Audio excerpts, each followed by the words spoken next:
Everyone has the right to life, liberty, and security of person. Everyone has the right to freedom of opinion and expression. This right includes the freedom to hold opinions without interference. No one shall be subjected to arbitrary interference with his privacy, family, home, or correspondence, nor to attacks upon his honor and reputation. Everyone has the right to freedom of thought, conscience, and religion. This right includes the freedom to change his religion or belief.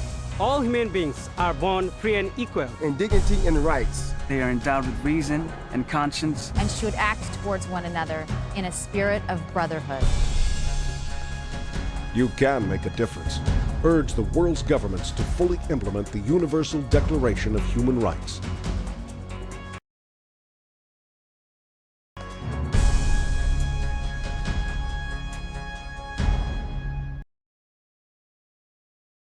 When you leave or you say something negative about Scientology, you are declared a suppressive person. And they start spreading lies about you.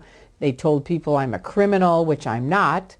But they're constantly spreading lies about me. So people literally, my best friends for 30 years, now I'll call up and say, this is Tori, and they just hang up the phone. Hines devoted 30 years to Scientology, 24 of them in the top echelon.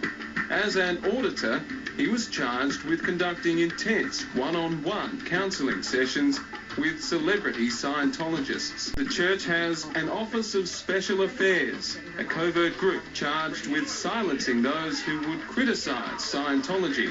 And I do know that they would hire private investigators, they would follow people. I've heard of them using various scare tactics. I've even heard about pets being killed. There was a well-known person within the Church of Scientology who had defected and had become an enemy.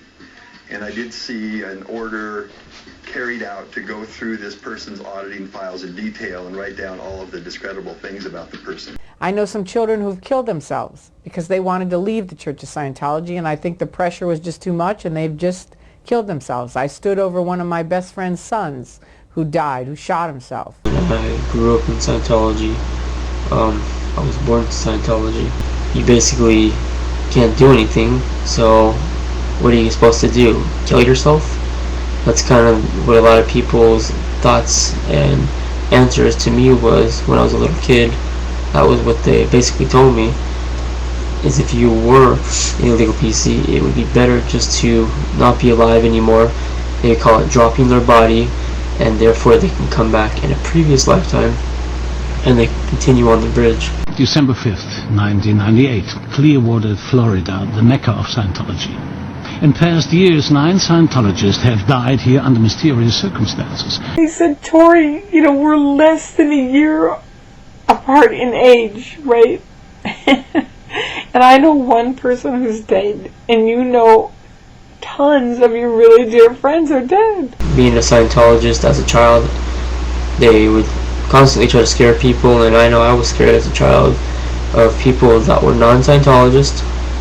I was afraid that there were all these bad, suppressive SPs, evil people out there to get me. And it's not okay for the Church of Scientology to be telling parents they can't talk to their children or telling children they can't talk to their parents. That's not okay. The niece of the leader of Scientology, and you're speaking out against it. Why? Because I don't like some of the things that happened to me. From a young age, Jenna says she lived away from her parents, raised in a separate home along with the children of other church executives, while her parents worked in the Scientology Center. When I was 12, I only saw them once a year if I was lucky. When you were 16, your parents got out, but you stayed. Why? Why would I leave with these people who I don't even know? The church issued a statement denying it pressures members to break contact with family who leave the church. Jenna says she knows otherwise, citing the case of a pregnant friend, a former Scientologist, whose parents are still members. She lives in LA. Her parents live right around the hill from her. You know, she tried to call them when she was having her first child, and they were like, no, sorry, I can't speak to you. That, and you can see beware your neighbor. Mark Bunker is not all that he seems. And what do you think I am? Your neighbor, Mark Bunker, is a religious bigot. Hi. Welcome. This man thinks I'm a religious bigot because I talk out about Scientology. And he's decided to come and picket my house. I know that you folks have raided the home of Dennis Ehrlich, who lives nearby in Glendale.